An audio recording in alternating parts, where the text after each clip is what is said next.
Itu sebaiknya rasa ingin dikenal, rasa ingin dipuji, rasa ingin dihargai banyak orang harus selaras dengan mentaliti yang kita bangun.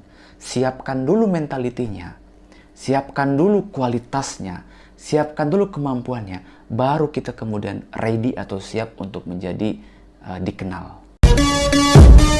Selamat datang di channel Dokter Pikiran, sebuah channel yang mengulas tentang bagaimana cara pikiran bekerja dan bagaimana cara mengenali pikiran-pikiran negatif dan juga cara mensyukuri pikiran-pikiran yang positif. Ada sebuah kisah lagi yang masih dari sumber yang sama, yaitu dari Maulana Jalaluddin Rumi tentang bulu-bulu sang merak. Dalam kisah ini ingin diceritakan bahwa dikenal, dipuji, dan dikagumi orang lain adalah hal yang penting. Orang-orang harus tahu bahwa aku adalah istimewa. Pikiran ini keliru atau benar? Kita akan lihat dari ceritanya. Alkisah ada seorang pria yang tak sengaja melihat burung merak. Anda tahu burung merak? Burung merak adalah burung yang sangat indah kalau dia melebarkan sayapnya. Satu hari ada seorang laki-laki melihat burung ini sedang mencabuti bulu-bulunya. Sedang mencabuti bulu-bulu yang indah yang dia punya. Kemudian sang pemburu ataupun laki-laki ini kemudian bertanya, "Kenapa engkau mencabuti bulu-bulumu itu yang indah? Bukankah itu satu hal yang sangat disayangkan? Allah sudah menganugerahi kamu bulu yang indah, kenapa kamu malah mencabutinya?" Terus si burung tadi menjawab, "Aku harus melakukan ini. Kenapa? Karena dengan punya aku bulu-bulu yang indah ini, aku selalu diincar oleh sang pemburu. Aku selalu diincar oleh orang-orang yang menginginkan aku. Sementara aku tidak bisa hidup bebas. Jadi, kenapa aku mencabuti bulu-buluku?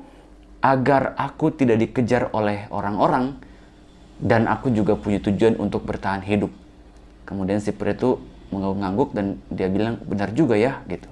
Nah, itu ceritanya. Teman-teman, perlu saya ingatkan bahwa cerita adalah sebuah simbol. Cerita adalah sebuah kisah yang kita ingin ambil pelajaran apa makna, apa simbol dari cerita tersebut. Jadi ketika saya menceritakan ada burung-burung yang berbicara, bukan berarti burung itu berbicara, tapi ini perumpamaan. Perumpamaan yang bisa kita ambil hikmahnya. Di dalam kisah tadi, sebenarnya kita menemukan bahwa bulu-bulu itu adalah indah. Dan bulu-bulu itu adalah anugerah. Siapapun yang memandang burung merak pasti akan terpesona. Pasti akan terpukau saking indahnya burung tersebut. Tapi dia harus mencabuti bulunya untuk bisa bertahan hidup. Kenapa? Agar dia tidak diincar oleh pemburu, seperti dalam kisah yang tadi. Sementara di sisi lain, mungkin banyak burung-burung yang pengen punya bulu-bulu seperti burung merak. Dia pengen dikenal, dia pengen dicari, dia pengen dipuji. Siapa yang tidak bisa memuji keindahan burung merak? Dengan kata lain, di dalam diri setiap orang ada hasrat ingin dikenal, ada hasrat ingin dipuji, ada hasrat ingin menjadi orang pusat perhatian. Tetapi sikap ingin dikagumi, sikap ingin dikenal, sikap ingin dinomorsatukan seperti itu bisa mendatangkan sebuah bencana, terutama datang dari orang-orang yang punya sifat iri, datang dari orang-orang yang punya sifat dengki. Kenapa? Karena pada dasarnya motif ingin dikenal, motif ingin menjadi pusat perhatian, motif ingin dipuja banyak orang, sebenarnya itu adalah motif yang hanya sekedar kita pengen mencari perhatian. Celakanya, sikap seperti itu justru akan mendatangkan bencana bagi orang tersebut. Memang, keinginan ingin dikenal, keinginan untuk menjadi pusat perhatian sebenarnya natural daripada seorang manusia. Tapi kalau itu dilakukan pada saat kita belum siap, pada saat kita belum bisa bersikap dengan apa yang akan terjadi selanjutnya, maka itu akan membahayakan. Beda dengan orang yang sudah siap. Misalnya Anda punya ilmu, misalnya Anda punya kemampuan, misalnya Anda punya mentality yang bagus. Begitu Anda dikenal, kemudian ada orang yang iri dan kemudian membuat sesuatu yang jelek tentang diri Anda atau diri kita, apakah Anda tidak baper? Apakah Anda tidak insecure? Bagi yang sudah siap, ya boleh-boleh aja, asalkan dia bisa mengatasi seluruh hal yang akan terjadi pada dirinya. Kebanyakan ada orang yang pengen dikenal, ada orang yang pengen eksis, ada orang yang pengen dipuji banyak orang. Tapi begitu ada hal yang dia tidak sukai datang kepada dia, dia menjadi lemah, dia menjadi tidak siap.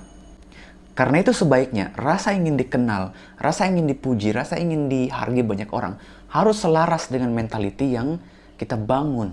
Siapkan dulu mentalitinya, siapkan dulu kualitasnya, siapkan dulu kemampuannya, baru kita kemudian ready atau siap untuk menjadi dikenal. Jangan sampai kita ingin dikenal, dipuji, dan dihargai banyak orang hanya karena ingin kita pamer. Hanya karena ingin kita show off. Hanya sekedar ingin mendapatkan perhatian dari orang-orang. Berapa banyak dari kita yang ketika kita posting status, kemudian tidak ada yang komen, tidak ada yang like, tidak ada yang share, bahkan tidak ada yang menanggapi. Itu bisa menimbulkan insecure di dalam diri kita. Kita tahu dalam agama juga diajarkan kita nggak boleh pamer, kita nggak boleh ujub, kita nggak boleh ria, kita nggak boleh sum'ah.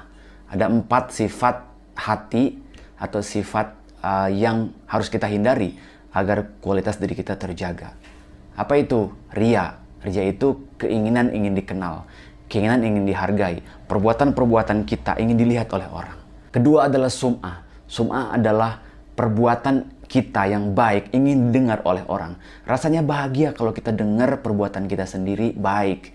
Rasanya bahagia kalau kita mendengar pujian-pujian orang. Ketiga adalah ujub. Ujub itu berbangga dengan diri sendiri. Gue bangga pada diri gue sendiri. Bangganya bukan bangga dalam arti positif, tapi bangga dalam arti menonjolkan keegoan. Keegoan yang kita punya. Sehingga kita tidak melibatkan Tuhan atau tidak melibatkan orang lain dalam membanggakan diri kita sendiri. Yang keempat adalah takabur. Kesombongan. Memandang orang lain lebih rendah dibanding diri kita. Atau kita merasa lebih tinggi dibanding orang lain. 4 sifat ini seringkali mengganggu perjalanan kualitas spiritual kita, bahkan mungkin aja bisa menghambat kemajuan transformasi dari sisi perkembangan batin kita.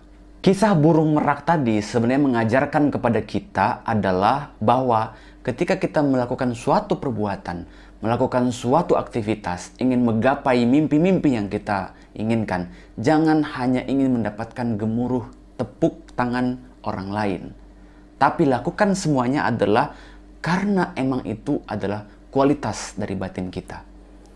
Mengharapkan tepukan tangan orang lain, mengharapkan penghargaan orang lain, hanya akan mendatangkan bencana bagi perkembangan diri kita. Karena itu, jauhilah hal-hal bodoh yang bisa mendatangkan kerugian dan juga bencana buat hidup kita.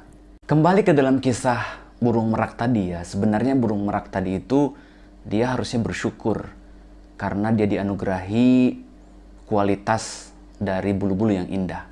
Tapi pemikiran untuk mencabuti bulunya itu adalah sebuah pemikiran yang keliru. Kenapa? Karena justru menghilangkan keistimewaan yang ada dalam dirinya sendiri. Burung merak itu kalau kita perhatikan, dia saat yang sama bisa melebarkan bulu-bulu yang indah, tapi saat yang sama juga bisa menyembunyikan bulu-bulu indah itu. Dengan kata lain, kalau misalnya kita bisa mengambil sikap dari burung merak ini, ada hal-hal yang harus kita sembunyikan. Ada hal-hal yang tidak boleh kita pamerkan. Ada hal-hal yang harus kita jaga dari pandangan orang lain, dari pengetahuan orang lain. Misalnya contoh, aib. Aib itu harus kita benar-benar tidak boleh keluarkan sembarangan. Kenapa? Karena bisa jadi mispersepsi orang lain. Aib itu sebenarnya adalah sesuatu yang harus kita buang.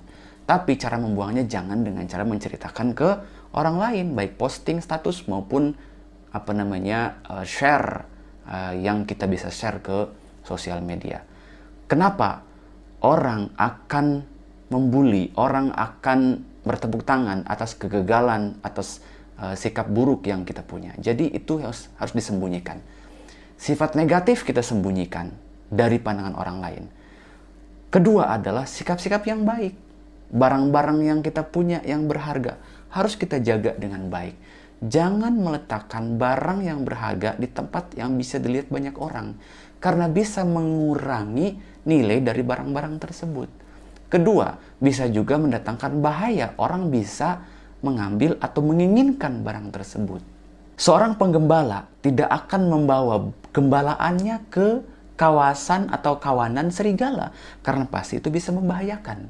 Demikian juga hal-hal yang kita anggap berharga jangan pernah ditunjukkan, jangan pernah dipamerkan, jangan pernah di show off. Kenapa? Bisa mendatangkan bahaya juga. Kenapa kita mengunci pintu ketika keluar rumah? Sebenarnya bukan untuk pencuri, tapi untuk orang-orang yang punya niat jahat. Bukan untuk orang yang jauh, tapi untuk orang-orang yang kemungkinan lewat di depan rumah.